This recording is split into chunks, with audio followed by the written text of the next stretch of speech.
Salut à tous! Dans une précédente vidéo, je vous ai parlé de la fonction exponentielle, vous vous rappelez, une fonction qui a une croissance extrêmement forte et très rapide. Aujourd'hui, je vais vous proposer une petite expérience mathématique qui va tester grandeur nature cette croissance exponentielle via YouTube. Et pour ça, je vais avoir besoin de vous.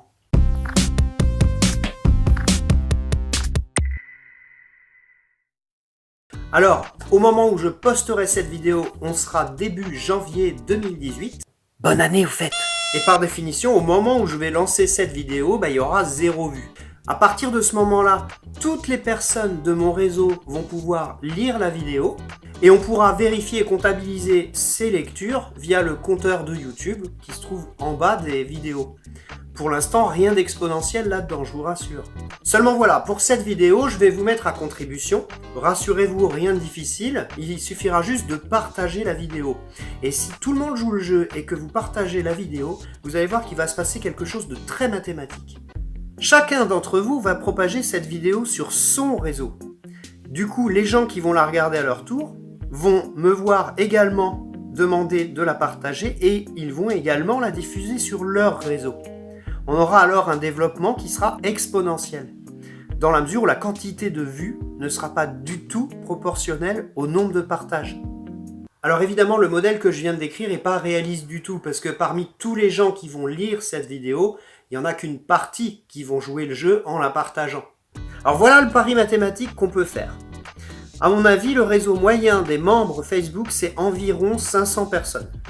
On va partir sur cette fourchette, et on va imaginer que sur l'ensemble de son réseau, seulement 10% des gens vont la regarder. Et seulement 5 personnes vont la partager. Ça veut dire que moi, une fois que j'aurai mis ma vidéo en ligne, je peux espérer toucher 500 personnes, c'est-à-dire que ça va générer 50 vues et 5 partages. L'étape d'après, à la génération 1, voilà ce qui va se passer. Les 5 partages vont toucher chacun 5 fois 500 personnes, c'est-à-dire 2500 personnes. Ce qui va générer 250 vues, 2500 fois 10%, et à nouveau 5 au carré égale 25 partages. Deuxième génération, les 25 partages qui viennent d'être générés vont toucher à leur tour 25 fois 500 personnes, c'est-à-dire 12 500 personnes, ce qui peut générer 10% de ça, 1250 vues, et 5 puissance 3 égale 125 partages.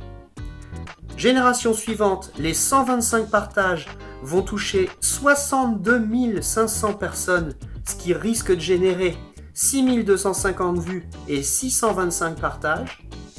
Et enfin, les 625 partages sur la génération suivante vont toucher 312 500 personnes, ce qui devrait générer plus de 30 000 vues et 3125 partages. Alors là, déjà, à ce moment-là, quatrième génération, on est déjà à plus de 30 000 vues. La progression, elle est déjà exponentielle, c'est énorme. Mais si on continue et qu'on va voir la 5e, 6e, 7e génération, là, c'est là que ça commence à devenir complètement dingue.